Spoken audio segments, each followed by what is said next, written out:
त्रिवेदी जी तय करेंगे कि उस पर कोई असर नहीं है, ये कैसे संभव है? श्रीवास्तव जी तय करेंगे? अरे तय करने दीजिए उन लोगों को।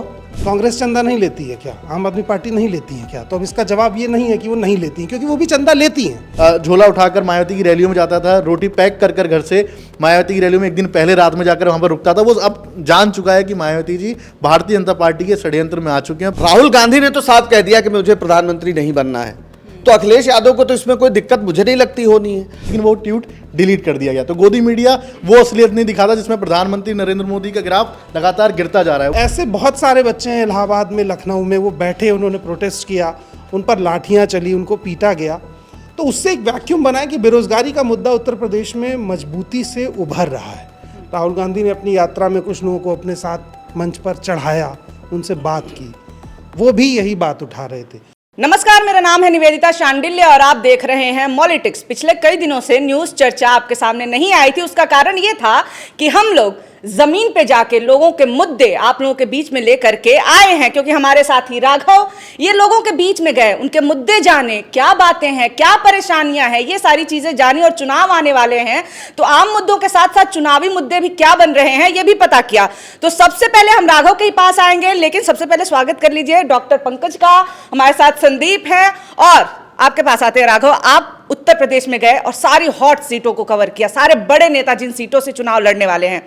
क्या चुनावी मुद्दे आपको दिखे और क्या चुनावी मुद्दे आम जनता के मुद्दे से कुछ अलग हैं या एक ही हैं? हमने लगभग निवेदिता 8 से 9 लोकसभाओं को देखा और करीब से जाना कि वहाँ की ज़मीनी हकीकत क्या है और क्या यूपी का अगर खास कर कहें चुनावी माहौल क्या हो सकता है।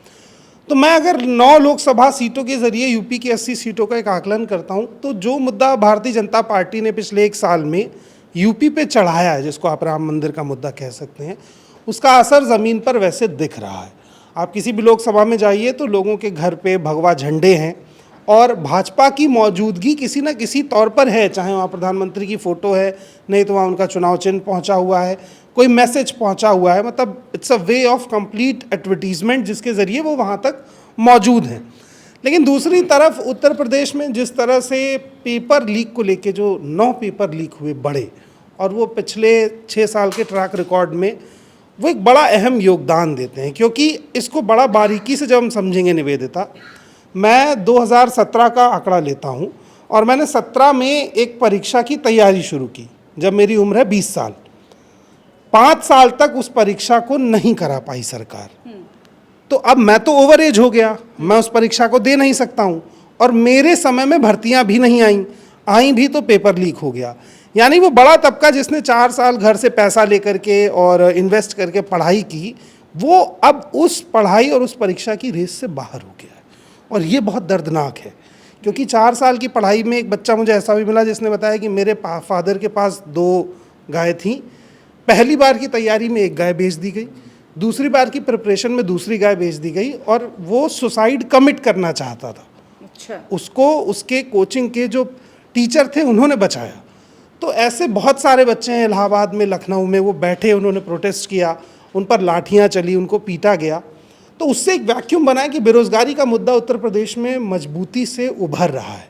राहुल गांधी ने अपनी यात्रा में कुछ लोगों को अपने साथ मंच पर चढ़ाया, उनसे बात की, वो भी यही बात उठा रहे थे। दूसरा, अगर आप गांव में पहुंचेंगे तो कास्ट को लेकर के लोग बहुत सवाल कर रहे हैं। सवाल ये कर रहे हैं कि जातिवार जनगणना अगर वाकई में होनी है तो हो क्यों नहीं रही है। यानी जो विपक्ष नैरेटिव सेट करना चाहता था जातिवार जनगणना का, वो भी सक्सेसफुली पहुंच गया है। लेकिन मोटा मोटा देखें तो 2 जगह कांग्रेस बहुत फ्लॉप और कमज़ोर दिख रही है। मैं फ्लॉप शब्द इसलिए इस्तेमाल कर रहा हूँ क्योंकि मुझे 3 दिन अमेठी और रायबरेली में कांग्रेस की तैयारी नहीं दिखी। मुझे ये नहीं दिखा कि अमेठी और रायबरेली में कांग्रेस क्या कर रही है, लेकिन भाजपा क्या कर रही है ये आपको हर 1 घंटे में दिख जाएगा। तो विजुअलाइजेशन कांग्रेस का कमज़ोर हुआ है। अभी एक वैक्यूम है कि वहाँ से कौन लड़ने वाला है।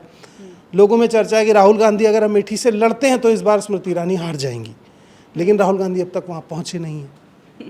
ठीक है, रायबरेली में ये चर्चा है कि सोनिया गांधी अगर नहीं लड़ रही हैं तो प्रियंका को लड़ना चाहिए। अगर वो नहीं लड़ेंगी तो भी वोट मिलेगा कांग्रेस को, क्योंकि पैतृक सीट है, 6 लाख 7 लाख वोट मिल सकता है। लेकिन अगर कोई कमज़ोर आदमी यहाँ से लड़ता है तो ये सीट कमज़ोर करना होगा, और अगली बार हो सकता है भाजपा इस सीट को जीत जाए क्योंकि ये फैसला गलत हो। तो जो 3 बड़ी सीटें जिन्हें देखा जा रहा है विपक्ष की कि ये तो जीतेंगे ही जीतेंगे, अमेठी, रायबरेली और मैनपुरी जो मुलायम सिंह के बाद डिम्पल ने लड़ा और एक अच्छा वोट मार्जिन 6 लाख का क्रिएट किया। वो सीट, ये 3 सीट मुझे केवल ऐसी लगती हैं जो कांग्रेस और सपा के खाते में क्लियर जा रही हैं कि इनको आप रोक नहीं पाएंगे। लेकिन उसके अलावा बाकी 77 सीटों पर भाजपा हावी है। अच्छा। और मथुरा की बात भी मैं इसके बाद करूंगा, लेकिन ये आपने मुद्दों की बात की थी तो मैंने वो आपको मुद्दे बताए कि भारतीय जनता पार्टी अपने मुद्दों के साथ एट दिस स्टेज 70 के पार है और विपक्ष 8 और 9 में सीमित है उत्तर प्रदेश के भीतर, और ये संकेत अच्छे नहीं है गठबंधन। अच्छा, मैं ये जानना चाहती हूँ कि जो राम मंदिर जिस उम्मीद के साथ मुद्दा भाजपा ने बनाया था, क्या उस तरह से राम मंदिर का मुद्दा हावी है? क्योंकि एक और चीज़ मैंने देखी, जब आप जमीन पे लोगों के बीच में घूम रहे थे उसी वक्त इलेक्टोरल बॉन्ड वाली लिस्ट आई, उसका कुछ असर हुआ है? भ्रष्टाचार वगैरह कुछ मुद्दे बने हैं? इलेक्टोरल बॉन्ड बहुत टेक्निकल टॉपिक है। जैसे आप इसको समझिए कि मैं 12th क्लास में हूँ और मुझे कंप्यूटर पे केवल पेंट ऑपरेट करना आता है, कैलकुलेटर चलाना आता है और मैं GTA खेल लेता हूँ। तो मेरे लिए कोडिंग एक डिफरेंट पर्सपेक्टिव है, मुझे नहीं पता वो क्या है। इलेक्टोरल बॉन्ड भी वैसा मसला है कि लोगों के मन में माइंडसेट है कि मैं पैसा देना चाहता हूँ, तुम पैसा लेना चाहते हो। मैंने दिया, तुमने लिया, तो इससे कोर्ट को क्या दिक्कत हो रही है? इसमें कहाँ से घोटाला है? कांग्रेस चंदा नहीं लेती है क्या? आम आदमी पार्टी नहीं लेती है क्या? तो अब इसका जवाब ये नहीं है कि वो नहीं लेती हैं, क्योंकि वो भी चंदा लेती हैं। तो ये उतना बड़ा मुद्दा बन के नहीं सामने आया। लेकिन राम मंदिर में बीजेपी इसलिए सक्सेसफुल मैं कहूँगा कि आप 4 सीटें उठा लीजिए, अयोध्या, बाराबंकी, लखनऊ। अयोध्या का जो काम हुआ है उसकी आपको जो पहुँच है वो लखनऊ तक महसूस होगी। क्योंकि एक अयोध्या को सेंटर बना के उसके आसपास की 8-9 लोकसभा पे आप उसका असर उठा के आराम से जीत सकते हैं। वहाँ आपको उतनी बड़ी तैयारी नहीं करनी पड़ेगी। ये अयोध्या का फायदा उनको हुआ है। लेकिन बाकी जगह मायावती के खामोश रहने से भी बड़ा असर पड़ने वाला है। और अखिलेश यादव जैसे विधानसभा हारे हैं पिछली बार, तो कहीं ना कहीं कार्यकर्ताओं में थोड़ी कमजोरी आती है, वो लोकसभा में भी दिख रही है। तो मुझे जितना लग रहा है कि विपक्ष अगर और मेहनत करेगा तो 15 की संख्या छू सकता है, लेकिन भारतीय जनता पार्टी इस समय अपनी सीटों को और बढ़ा रही है। पंकज सर, माहौल बनाने के लिए मुद्दे बहुत थे, पहले भी हमने चर्चा की कि बेरोजगारी है, पेपर लीक है, तमाम चीजें। अब तो इलेक्टोरल बॉन्ड जैसा मुद्दा है जो कि कहा जा सकता है कि देश के सबसे बड़े घोटालों में से एक साबित होने जा रहा है। क्या विपक्ष मुद्दों को समझा नहीं पा रहा है? दूसरी बात यह है, मायावती, अखिलेश जैसे नेता क्यों पीछे रह जा रहे हैं? और राहुल गांधी इतनी भारत जोड़ो यात्रा किए, उसके बाद भी जैसा कि आपने राघव से सुना, जमीन पे वो माहौल नहीं बन पा रहा है जो भाजपा बना ले रही है। कौन चूक रहा है यहाँ पे और ऐसा हो क्यों रहा है? देखिए, अगर जैसा अभी राघव आए लौट कर देख कर, और उन्होंने बताया, बिल्कुल ठीक बताया कि आप चारों तरफ देखेंगे झंडे हैं, बीजेपी के झंडे हैं, बीजेपी के कार्यकर्ता हैं, उनके मंच हैं, तरह तरह से चारों तरफ वो दिखते हैं। तो ये दिखना है ना, ये दिखना किसी वजह से होता है। इस समय कांग्रेस पार्टी के तो सारे खाते सील हैं, आपने देखा होगा, और भारतीय जनता पार्टी के पास इतना पैसा है कि दुनिया की किसी भी पार्टी के पास इतना पैसा नहीं, संभव ही नहीं है। और जो इलेक्टोरल बॉन्ड की अभी बात हुई, जिसको समझाने में मुश्किल है कि पैसा लेने देने में दिक्कत नहीं है, उसमें एक्सटॉर्शन हुआ है, चंदा दो और धंधा लो, यानी ईडी और सीबीआई भेजी और उस पर कार्रवाई हुई, दूसरे दिन उसने इलेक्टोरल बॉन्ड खरीदा, इनको दिया और मामला खत्म। ये बात जनता को, लेकिन विपक्ष समझा, मैं आगे आपको यही बताने चाह रहा हूं। तो जो दृश्य माध्यम है जिनके जरिए सूचना जाती है, अभी गूगल ऐड का एक सिर्फ गूगल ऐड का एक रिपोर्ट आई है जिसमें बताया गया है कि 1 जनवरी से 15 मार्च तक 31 करोड़ रुपया बीजेपी ने खर्च किया है। आप किसी भी वेबसाइट खोलें, यानी अगर विपक्ष की भी कोई वेबसाइट खोलेंगे तो उसमें मोदी जी दिखेंगे। आप उत्तर प्रदेश उस पर खर्च करने में सबसे आगे है, ये भी रिपोर्ट में है। तो विज्ञापनों पर जो पूरा खर्च है, उसने हमारे आंख के सामने विज्ञापनों का एक पर्दा तैयार किया। और जैसे ही हम सड़क पर निकलते हैं, हर मोड़ पर, हर चौराहे पर हमें मोदी जी का चेहरा नजर आता है, उत्तर प्रदेश में योगी जी का चेहरा नजर आता है। लेकिन जब हम जनता से बात करते हैं, जैसे अभी राघव ने कहा कि भाई बेरोजगारी एक बड़ा मुद्दा है, अगर आप गांव जाते हैं तो वहां पर लोग, माफ करिएगा, जो सांड है, जो पूरी खेती चर जा रहे हैं, उनको किस नाम से पुकारते मैं बोल नहीं सकता हूं, लेकिन भारतीय जनता पार्टी के 2 बड़े नेताओं का नाम रख दिया गया है। एक जो सफेद होता है और एक जो भूरा होता है, उसके क्या नाम है आप अंदाजा लगा लीजिए। गांव गांव में यह चर्चा है। अगर कांग्रेस पार्टी ने जो 5 न्याय योजनाओं की घोषणा की है, अगर वो ये कह रही है कि हम हर नौजवान को 1 साल की नौकरी की गारंटी देंगे और 30 लाख सरकारी नौकरियों को भर्ती करेंगे और महिलाओं को 50% रिजर्वेशन देंगे, किसानों की हम जो फसल है उसको MSP पे खरीदेंगे, स्वामीनाथन कमीशन की रिपोर्ट लागू करेंगे, हम जातिवार जनगणना कराएंगे और उस अनुपात में हम जो आरक्षण है वो बढ़ाएंगे। अगर ये तमाम मुद्दे, या गृह लक्ष्मी योजना, जो महालक्ष्मी योजना जो उन्होंने कहा है कि हर महिला को परिवार की 1 लाख रुपया देंगे, तो ये योजनाएं कैसे जनता तक पहुंचेंगी? मीडिया के जरिए। मीडिया ने एकदम विपक्ष को बायकॉट कर दिया है और सरकार के एक तरह से टूल के रूप में काम कर रहा है। पहले क्या था, जो हम 2014 के पहले जो लोग रिपोर्टिंग में थे वो लोग अच्छी तरह जानते हैं कि विपक्ष जो बोलता था वो एज इट इज छपता था, उतना ही छपता था जितना सरकार का छपता था, बल्कि सरकार से कहीं ज्यादा छपता था, क्योंकि सरकार को निशाने पर लेना विपक्ष भी अपनी जिम्मेदारी समझता था। 2014 के पहले मनमोहन सिंह के खिलाफ जो भी आरोप विपक्ष ने लगाए, जो बाद में गलत भी साबित हुए, उस समय पूरी ताकत से विपक्ष ने, मीडिया ने दिखाया। आज वो मीडिया कहां है? आज इस देश का विपक्ष एकदम अनाथ हो गया है। और इसीलिए कांग्रेस पार्टी को, खासतौर पर राहुल गांधी को, इतनी बड़ी 10,000 किलोमीटर की लगभग उन्होंने पूरी यात्रा की, पदयात्रा और मोटर यात्रा को अगर मिला ले तो, और जहां वो गए वो लोग निकलकर सामने आए, तो वो कौन लोग हैं? अब असली बात यह है कि क्या ये सारे मुद्दे जनता के मुद्दे बन पाते हैं? इसमें इन पार्टियों को, कांग्रेस हो, समाजवादी पार्टी हो, इनको बहुत मेहनत करने की जरूरत है, इसमें कोई शक नहीं। मुद्दे हैं, बेरोजगारी लोगों को परेशान कर रही है, महंगाई लोगों को परेशान कर रही है, जो मवेशी हैं उनका आतंक किसानों को परेशान कर रहा है, फसल का न्यूनतम जो उन्हें मूल्य मिलना चाहिए वो नहीं मिल रहा, ये किसानों को परेशान कर रहा है। अगर ये सारे मुद्दे हैं और ये सारे लोग अगर जाते हैं जनता के बीच में, तो उन्हें अच्छा रिसेप्शन मिलता है कि नहीं? मुद्दा ये है, हमें अखबारों में देखने को नहीं मिलेगा, हमें मीडिया में देखने को नहीं मिलेगा, क्योंकि वो ना मिले इसके लिए पूरी परियोजना है। सुबह सुबह पीएमओ से बाकायदा टेक्स्ट आता है टीवी के संपादकों को कि आपको किस मुद्दे पे खबर करनी है। इलेक्टोरल बॉन्ड पर कोई डिस्कशन कौन लोग कर रहे हैं? जो निकालकर रिपोर्टर्स कलेक्टिव ला रहा है, हमारा मीडिया नहीं कर रहा है। जो हमारा कथित मुख्यधारा का मीडिया है वो नहीं बता रहा है कि कैसे जो है हमारा लॉटरी किंग, उस पर छापा पड़ता है और वो तुरंत खरीदता है इलेक्टोरल बॉन्ड और वो बाद में सब ठीक हो जाता है, उसका बेटा बीजेपी ज्वाइन कर लेता है। तो ये सारे मुद्दे जो मीडिया ने बताना ही खत्म कर दिया है, और वो ये बता रहा है पहले दिन से, साहब राम मंदिर का मुद्दा है, राम मंदिर का मुद्दा। अरे भाई, राम मंदिर का मुद्दा आज से नहीं है, राम मंदिर का मुद्दा उस दिन से है जिस दिन से बीजेपी ने इस मुद्दे को बनाया है।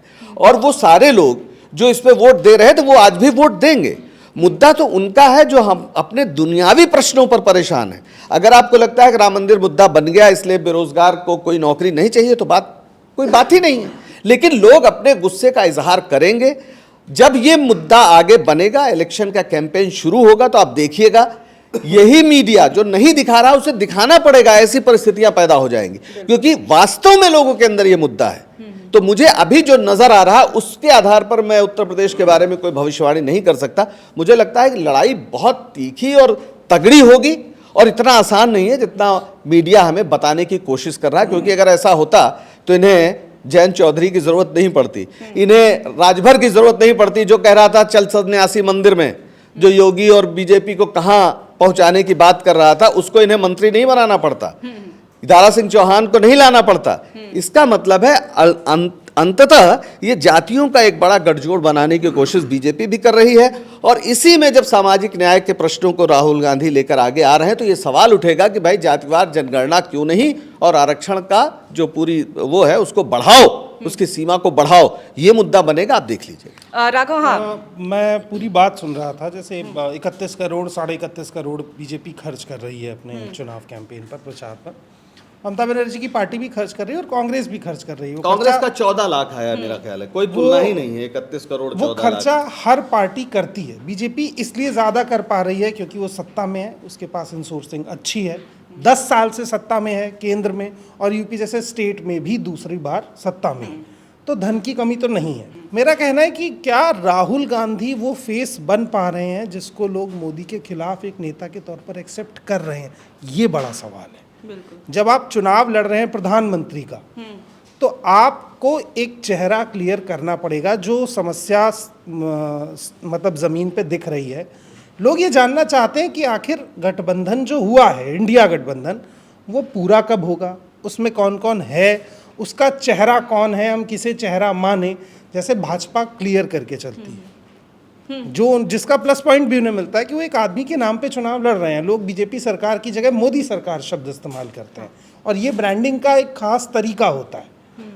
तो यहाँ पर राहुल गांधी लैग कर रहे हैं। वो जिस तरीके के मुद्दे उठा रहे हैं, जैसे वो प्रेस से झगड़ जा रहे हैं अपनी यात्रा के दौरान, बीबीसी के एक पत्रकार को कह रहे हैं कि तुम्हारी क्या हैसियत है, तुम्हारा मालिक ओबीसी है क्या, वो युवाओं पर सवाल कर रहे हैं, तो वो कन्विंसिंग क्यों नहीं लग रहा है लोगों को, सवाल ये है। दूसरा एक चीज़ और, मैं एक किस्सा बताऊंगा आपको प्रयागराज का। डिप्टी सीएम केशव प्रसाद मौर्य का एक कार्यक्रम होना था सर्किट हाउस में, कार्यक्रम शुरू होने वाला था, उससे पहले कॉल आता है कि कार्यक्रम रद्द हो गया है, केशव प्रसाद मौर्य नहीं आएंगे। भाजपा के तमाम कार्यकर्ता आए थे, 15 साल 20 साल पुराने कार्यकर्ता, और वो सब खुश नहीं है कि भाजपा के कार्यकर्ता होने के बाद, 15 साल संघ में रहने के बाद, अब जब रोड चौड़ी हो रही है तो रोड चौड़ी होने का एलडीए के पास कोई मानक नहीं है, और बिना मानक के वो कहीं पे 9 मीटर चौड़ी है, कहीं 11, कहीं 13, तो घर टूट रहे हैं। तो वो लोग इसलिए नाराज हैं कि हम तो इस सरकार में होने के बाद भी अपनी बात नहीं रख पा रहे हैं। उनका कहना है कि ना कोई सांसद पावर में है, ना कोई विधायक पावर में है, सब कुछ सेंट्रलाइज्ड मैनेज है। प्रधानमंत्री, मुख्यमंत्री, गृह मंत्री, इन्हीं के हाथ में ताकत है। इन्होंने जिस कंपनी को ठेका दे दिया, अब सांसद की भी हैसियत नहीं कि उस कंपनी से कहे कि नहीं यहाँ से 1 इंच अंदर करके निकालो। तो जो स्ट्रक्चर है इंडिया के कॉन्स्टिट्यूशन का कि सांसद के पास पावर है, विधायक के पास पावर है, आप क्यों सांसद विधायक चुनते हैं? क्योंकि आप प्रधानमंत्री से जाके बात नहीं कर सकते कि हमारा काम कराओ। हम ये देखते हुए बड़े हुए ना कि कोई विधायक दिखता है, यार हमारी सड़क नहीं बनी, बनवाइए, कब होगा। वो जब चुनाव में वोट मांगने आता है तो हम उससे सवाल यही तो करते हैं, सड़क कब बनेगी, नाली कब साफ होगी। अब उसके पास वो पावर ही नहीं है, तो ऐसे पपेट बिठा दिए जाएंगे। अब जैसे रवि किशन से आप क्या उम्मीद करेंगे, निरहुआ से आप क्या उम्मीद करेंगे, हेमा मालिनी से क्या उम्मीद करेंगे? उनकी अटेंडेंस 50% से कम है। तो ऐसे लोग जो पॉलिटिकली एक्टिव नहीं है, पॉलिटिकली साउंड नहीं है, विचारधारा का कोई मसला नहीं है, अच्छा चेहरा है, सेलिब्रिटी हैं, अच्छा बोल लेते हैं, अच्छी एक्टिंग करते हैं, नेता बन जाते हैं, फिर उनको चाहिए कुर्सी, और बीजेपी को चाहिए ऐसे लोग जो वो बोले जो वो चाहती है, काम कोई नहीं करना चाहता। तो वो प्रेशर एक दिख रहा है, और विपक्ष को अखिलेश यादव यूपी में राहुल गांधी से ज़्यादा बड़े चेहरे, लेकिन अभी भी इसमें कंपटीशन है कि बड़ा फेस किसको रखा जाएगा यूपी में, क्लियर नहीं। और जब तक ये क्लियर नहीं होगा, डे बाय डे विपक्ष का वोट कम होगा और कम होगा।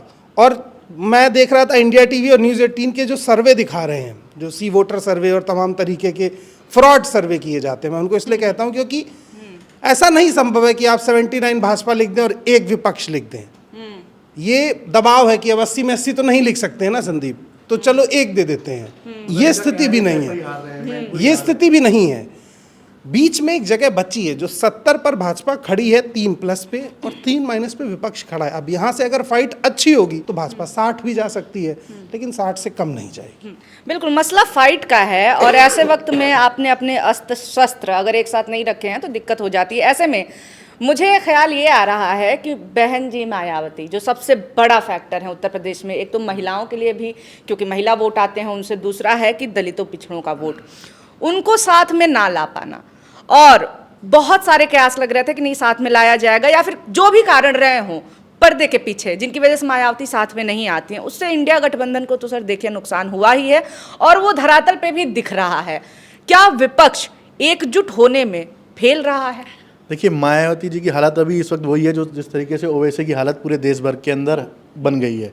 तमाम जो मुद्दे आते हैं, जब देखा होगा कि मुस्लिम समाज का वोट ट्रांसफ़र करने की बात होती है, जहां कांग्रेस लड़ती है या अन्य कोई विपक्षी दल लड़ता है और मजबूत स्थिति में होता है, तो मुस्लिम समाज मजबूती से उस कांग्रेस को या उस विपक्षी दल को वोट देता है और भारतीय जनता पार्टी को हराने के लिए वोट देता है, ना कि ओवैसी को वोट देता है। तो जब उत्तर प्रदेश के अंदर दलित समाज पर उत्पीड़न हो रहा है, तमाम जो उनके बहन बेटियों के साथ अत्याचार हो रहे हैं, उसको देखकर दलित समाज वोट देगा, ना कि उन मायावती जी के फेस पर जो लगातार जो उनकी विचारधारा से भटक गई हैं, जो उनके कैडर थे उससे भटक गई हैं, जो काशीराम साहब का सपना था उससे भटक गई हैं। तो दलित समाज जो झोला उठाकर मायावती की रैलियों में जाता था, रोटी पैक कर घर से मायावती की रैलियों में एक दिन पहले रात में जाकर वहाँ पर रुकता था, वो अब जान चुका है कि मायावती जी भारतीय जनता पार्टी के षड्यंत्र में आ चुके हैं। प्रधानमंत्री नरेंद्र मोदी के हाथों में जिसे कहते हैं खेलना, वो खेल रही हैं लगातार। तो दलित समाज इतना बेवकूफ़ भी नहीं है, वो पूरी चाल मायावती की समझ रहा है कि किस तरीके से सीटों का बंटवारा किया जा रहा है, क्यों मुस्लिम प्रत्याशी ही दिए जा रहे हैं, 5 जो मुस्लिम प्रत्याशी उतारे हैं, क्यों मुस्लिम प्रत्याशी ही दिए जा रहे हैं। क्या विपक्ष का जो अखिलेश यादव और राहुल गांधी के जो प्रत्याशी हैं इंडिया गठबंधन के, उनके वोट काटने के लिए सारी चीज़ें की जा रही हैं? तो कौन करवा कौन रहा है? पीछे का जो कहते हैं मुखौटा, मेन जो कलाकार है वो प्रधानमंत्री नरेंद्र मोदी हैं, जो मायावती जी से ये सारी चीज़ें करवा रहे हैं। तो दलित समाज पूरी तरीके से सतर्क है और जानकार है कि उनको पता है कि जो डॉक्टर बाबा साहब अम्बेडकर को मानता है, जो अम्बेडकर का अनुयायी है, वो जानता है कि डॉक्टर बाबा साहब अम्बेडकर का संविधान खत्म करने की बात प्रधानमंत्री नरेंद्र मोदी के सांसद कर रहे हैं। वो ये जानता है, वो खबरें भी देखता है और पढ़ता भी है। उसे पता है कि जब डॉक्टर बाबा साहब अम्बेडकर के विचारों पर आज अगर कोई हमला कर रहा है तो भारतीय जनता पार्टी खुद है, तो वो किस आधार पर वोट देगा भारतीय जनता पार्टी को। और जब बात करें कि 77 पार या 70 पार की, तो आप देखिए 70 पार इतना कॉन्फिडेंस है तो क्यों ये झूठे सर्वे दिखाए जा रहे हैं, क्यों झूठे सर्वे टीवी पे दिखाए जा रहे हैं, क्यों तमाम जो गोदी मीडिया जो देश के अंदर पूरे उत्तर प्रदेश के अंदर खास तौर पे, देश के अंदर तो फैला ही रहे, उत्तर प्रदेश के अंदर खास तौर पे नफरत भरा माहौल तैयार करने की कोशिश की जा रही है। तमाम सीटों पर इस तरीके से आरएसएस घर घर जा रही है कि नहीं, आप हिंदू हो तभी वोट, हिंदुत्व को देख कर वोट दीजिएगा, नहीं तो आगे फिर प्रधानों को और क्या बोलते हैं सरपंचों को जितने होते हैं इन लोगों को धमकाया जा रहा है एक तरीके से, कलेक्टरों को ये बोला जा रहा है थोड़ा ध्यान रखिएगा। तो ये सारी चीज़ें क्या हैं, आप डर तो चुके हैं, अब ऐसे आपके 70 पार कैसे हो जाएगा। अखिलेश यादव जब जो जनरल सीट हैं उन पर दलित प्रत्याशी उतारे जा रहे हैं, तमाम जो ऐसे मुद्दे हैं, सैफई है, मैनपुरी, अमेठी, रायबरेली, मतलब तमाम ऐसी सीटें जिन पर अच्छा खासा मुकाबला पहले भी विपक्ष दे चुका है। अब तो अखिलेश और राहुल गांधी दोनों साथ हैं, यूपी के दो जिन्हें कहते हैं लड़के साथ हैं, तो अब क्या 70 पार कैसे हो जाएगा। मैं तो कहता हूँ 40-40 की लड़ाई है, वो देखिए कौन कितनी ज़्यादा टक्कर तक लड़ सकता है। और राहुल गांधी और अखिलेश यादव दोनों इतने मजबूत चेहरे हैं उत्तर प्रदेश के अंदर, जो मुख्यमंत्री योगी आदित्यनाथ को तो टक्कर देने के लिए काफ़ी हैं। प्रधानमंत्री नरेंद्र मोदी के लिए ये ठीक है कि इंडिया गठबंधन को एक चेहरा तय करना चाहिए और उसी चेहरे पर लड़ाई लड़नी चाहिए। राहुल गांधी को चेहरा मानकर देश चल रहा है कि प्रधानमंत्री नरेंद्र मोदी के खिलाफ कोई चेहरा है तो राहुल गांधी है। अच्छा, तो संदीप की इस बात पे मैं पहले पंकज सर के पास आऊंगी और फिर जाति वाले फैक्टर पे आपसे एक सवाल मेरा है। इस बात से सर आप कितना सहमत हैं कि मायावती का साथ ना आना उतना बड़ा फर्क नहीं पड़ेगा इंडिया गठबंधन पे, क्योंकि वो बड़ा फैक्टर सालों से वो रही हैं, आगे क्या असर नहीं पड़ेगा? देखिए, मैं ये मानता हूँ कि मायावती अगर साथ आती तो यानी ये सिर्फ इंडिया गठबंधन के लिए नहीं बल्कि खुद मायावती और बीएसपी के अपने मूवमेंट के लिए बहुत बड़ी बात होती। क्योंकि बीएसपी को क्यों लोगों ने पसंद किया, दलितों ने क्यों पसंद किया? क्योंकि पहली बार एक ऐसा मिशन सामने आया जिसने कहा कि जो इस देश में एक मनुवादी आतंक है उसके खिलाफ एक राजनीतिक शक्ति बनना है। और उसमें सिर्फ दलित नहीं थे, मैंने अपनी आंख से देखा है, पिछड़े, दलित और तमाम छोटी मझोली जातियों के लोग सब मिलकर बहुजन मूवमेंट का हिस्सा बने और वो एक बड़ा सपना था। लेकिन अगर उस सपने को लेकर आप आगे नहीं बढ़ती, उस ताकत से नहीं लड़ती, तो आखिर कब तक लोग इंतजार करेंगे? जो मिशन को मानते हैं वो कब तक इंतजार करेंगे? तो आज वो ये भी देख रहे हैं कि अरे भाई यहाँ तो ये कहा जा रहा है कि खड़गे जी देश के पहले दलित प्रधानमंत्री बन सकते हैं और इसे ममता बनर्जी ने भी कहा और इसे केजरीवाल ने भी कहा, यानी इंडिया गठबंधन में इसमें सहमति है कि खड़गे जी प्रधानमंत्री बन सकते हैं। तो क्या आपको लगता है कि दलितों के अंदर यह मैसेज नहीं जाएगा कि क्यों ना हम देश में पहला दलित प्रधानमंत्री खड़गे जी के रूप में प्राप्त करें? और जो अभी राघव कह रहे थे कि भाई आपका चेहरा कौन है, भारतीय लोकतांत्रिक परंपरा या संसदीय गणतंत्र का मूल्य ही नहीं है। कभी भी प्रधानमंत्री आप नहीं चुनते हैं, आप सांसद चुनते हैं और सांसद तय करते हैं कि कौन प्रधानमंत्री होगा। ये भारतीय जनता पार्टी ने ट्रेंड चेंज किया है ना, ये पहले नहीं था, ये मोदी के समय से हुआ कि अब मोदी सरकार, भाजपा सरकार नहीं मोदी सरकार, ये खुद भारतीय जनता पार्टी के भविष्य के लिए कितना अच्छा है इस पे लोग बात कर रहे हैं। तो राहुल गांधी ने तो साफ कह दिया कि मुझे प्रधानमंत्री नहीं बनना है, तो अखिलेश यादव को तो इसमें कोई दिक्कत मुझे नहीं लगती होनी है। और जब सर्वे होते तो सर्वे तरह तरह के होते हैं। ये शीतल पी सिंह का एक स्क्रीनशॉट में दिखा रहा हूँ। शीतल पी सिंह बहुत बड़े पत्रकार हैं, उन्होंने एक डॉक्टर प्रियंका मौर्य का ये ट्वीट दिखाया है जिसमें पूछा गया था, साहब प्रियंका मौर्य मोदी का परिवार लिख के उन्होंने सोशल मीडिया पे डाला कि लोकसभा चुनाव 2024 पीएम पद के लिए जनता के पहली पसंद कौन? नरेंद्र मोदी 28%, राहुल गांधी 72%। घबरा के उन्होंने ट्विटर ही बंद कर दिया। और इस तरह के बहुत से सर्वे आते हैं, तो आप वो जब आप ट्विटर वगैरह पे देखते हैं तो आपको एकदम अलग तस्वीर। मैं नहीं कहता कि ये इससे कोई तय होना चाहिए कि नरेंद्र मोदी की लोकप्रियता गिर गई है और राहुल गांधी एकदम सामने, मैं ये नहीं कह रहा हूं। लेकिन हम ये कह रहे हैं जब भी लोगों को मौका मिलता है अपनी राय देने का तो वो राय अलग तरह से देते हैं। जैसे जो लोग सर्वे कर रहे हैं, क्या उन्होंने विपक्ष का जो मुद्दा है क्या पूछा कि जाति जनगणना होनी चाहिए नहीं होनी चाहिए, क्या कांग्रेस पार्टी ऐसा करके गलत कर रही है? तो इस पर जो प्रतिक्रिया एक श्रीवास्तव जी की, एक त्रिवेदी जी की, एक सांडल्य जी की है, क्या वही प्रतिक्रिया कोई मौर्य समाज से आने वाले, यादव समाज से आने वाले और दलित समाज से आने वाले लोगों के पास है? बिल्कुल नहीं होगी। लेकिन हमारा मीडिया जो 99% सवर्ण डोमिनेटिंग है, वो ये दिखा रहा है कि ये तो मुद्दा ही नहीं है, जबकि मेरी नजर में ये सबसे बड़ा मुद्दा है कि अगर पिछड़ी जाति के लोगों को लग रहा है कि हमारा जो आरक्षण 27% है वो 52% हो सकता है राहुल गांधी की इस योजना के बाद, और जो दलितों का 15.5% है वो बढ़ सकता है, तो क्यों नहीं वो करेगा? मतलब त्रिवेदी जी तय करेंगे कि उस पर कोई असर नहीं है, ये कैसे संभव है? श्रीवास्तव जी तय करेंगे? अरे तय करने दीजिए उन लोगों को जो दलित पिछड़े समाज के लोग हैं, जो सचमुच पीड़ा भोग रहे हैं, जो चाहते हैं कि शासन प्रशासन में उनकी भागीदारी बढ़े, उनका जो जवाब है वो तो सवाल ही गायब कर रहा है मीडिया। और फिर दिखा रहा है कि यूपी में 70 नहीं 80 नहीं 90 में बस एक, मतलब क्या मजाक है ये सब। अरे अभी चुनाव शुरू होने दीजिए, अभी गंगा यमुना में बहुत पानी बहना है, और मेरा ख्याल है जल्दबाजी से नतीजा निकालना कोई अच्छी बात नहीं होगी। बिल्कुल, ये सोशल मीडिया वाली जहां तक बात है, एक सर्वे जो सर ने दिखाया, जो मोदी का परिवार लेकर था, न्यूज 18 ने भी एक सर्वे किया था राहुल गांधी और प्रधानमंत्री नरेंद्र मोदी को लेकर। उसमें राहुल गांधी का 71% और मोदी को उसमें पिछड़ता हुआ दिखाया, लेकिन वो ट्वीट डिलीट कर दिया गया। तो गोदी मीडिया वो असलियत नहीं दिखाता जिसमें प्रधानमंत्री नरेंद्र मोदी का ग्राफ लगातार गिरता जा रहा है। वो असलियत जब भी बाहर आ जाती है, उसको ट्वीट को डिलीट कर दिया जाता है। या ऐसी कोई भी आपने देखा होगा, जब ये गोदी मीडिया के जो कुछ पत्रकार हैं जब ज़मीन पर जाते हैं, तो कोई जब इस तरीके की बात कोई युवक या कोई छात्र कर रहा होता है प्रधानमंत्री नरेंद्र मोदी के खिलाफ, तो उससे माइक हटा लिया जाता है। तो ये सर ने जो बात कही कि ये लोग बात भी उन्हीं लोगों से करते हैं जो एक वर्ग विशेष, जो उन्हीं की प्रधानमंत्री नरेंद्र मोदी की भक्ति में लगातार लीन है, उन्हीं लोगों से बात करके अपना रिजल्ट जनता को दिखाते हैं कि नहीं यही सच्चाई है। जबकि दलित पिछड़े शोषित वंचित से तो बात ही नहीं की जा रही है। जाति जनगणना में क्यों मना करेगा कि यार राहुल गांधी की जो बात है 50% कैब बटने की, वो क्यों मना करेगा? उसके लिए तो खुशी की बात है। बिल्कुल, ये जो मीडिया, सोशल मीडिया और धरातल के बीच के अंतर की बात है राघव, बड़ी बात है। नहीं, मेरा एक बहुत खास सवाल ये है, क्योंकि इसमें हम लोग काफी देर से मीडिया भी आ जा रहा है, सोशल मीडिया का ही फैक्टर आया और धरातल की बात हो रही है। आप गए फील्ड पे, मैंने आपकी खबरें देखी कि ठाकुर लोग पानी नहीं पीने दे रहे हैं दलितों को, कि हमारे नल से मत पियो, हमारे कुएं से मत पियो। वहीं मैंने आज देखा, वायरल भी हो रहा है, गोदी मीडिया के ही पत्रकार हैं, वो कह रहे हैं कि आने वाले सालों में सभी कास्ट एक साथ मिलकर हिंदुत्व के नाम पे वोट देंगे। कास्ट फैक्टर बड़ा है इस समय उत्तर प्रदेश में कि ये हिंदुत्व वाला है? एंकर हैं प्रतिष्ठित संस्थान के, मैं उनका नाम अभी भूल रहा हूँ, उन्होंने शायद अमन चोपड़ा ही हैं या फिर दूसरे एंकर हैं, उन्होंने भी एक शब्द इस्तेमाल किया कि इससे देश में चोरी चमारी बढ़ जाएगी।